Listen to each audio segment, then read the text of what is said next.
name's Nathan Kolosko. I'm on the guitar faculty at the Portland Conservatory of Music. In addition to playing and teaching guitar in all styles, I have a deep interest in modal musics from all over the world. Today we're going to look at Persian classical music, the music of modern-day Iran. That piece I just played was a composition by Mansar Nariman. It was in the Dastgah Mahor. Dastgah refers to the mode or the scale that a piece is based on. We're going to look at 3 different modes today, 3 different scales, and 3 different instruments. The instrument I just played is the oud. The oud is very similar to the lute from Europe. 2 main differences: there are no frets. This allows us to play the microtones that we need in modal music. Also, we don't use our fingers to pick the strings, but instead a plectrum. This plectrum is made out of horn. Otherwise, the construction of this instrument, the rounded back, the 3 sound holes, and the curved peg box for tuners is all the same as the European lute. Up next, we're going to look at the Comanche.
The instrument in my hand is called the Comanche.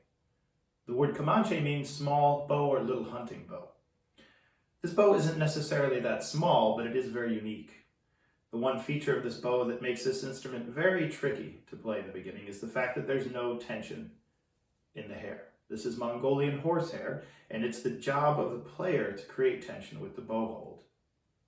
Another very unique and challenging feature of this instrument is the fact that it spins. This instrument falls into the category of spike fiddle. It has a spike that runs up the bottom, and I have a little plate on my leg that allows this to spin. Often players would sit on the ground, and that spike would just sit on the ground. So instead of moving your bow arm, as you would, let's say, on the cello, the instrument actually moves for you. These 2 features, though, really offer a lot of interesting and unique possibilities. In addition to having range on the string to find different sounds, you can also use the tension in the hair to create different timbres.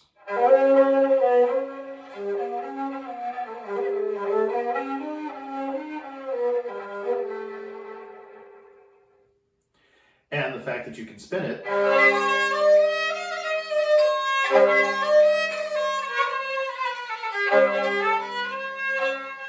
means that you can cover a large range on the strings very quickly. That piece I played is actually a zarbi, which is a rhythmic piece that explores characteristics of probably the most important of all the dastgahs or modes in Persian music. It's shur, dastgah shur. That piece was written by Yusuf Forutan. So up next, the tar.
final instrument for today is the tar, spelled T-A-R. As opposed to the guitar, this instrument has steel strings. 3 courses of strings. The bottom 2 tuned in an octave, the middle 2 a 5th higher, and the top 2 a 4th higher than the middle 2, or the same pitch as the low 2 strings. The construction of this instrument is very unique and very difficult to make. It's actually a solid piece of mulberry wood. 2 body chambers that interconnect on the inside. The tops are made of skin, ibex horn bridge. The strings go over a camel bone neck, and down here we have gut frets that are movable, 17 frets to the octave, to allow for all the microtones we need.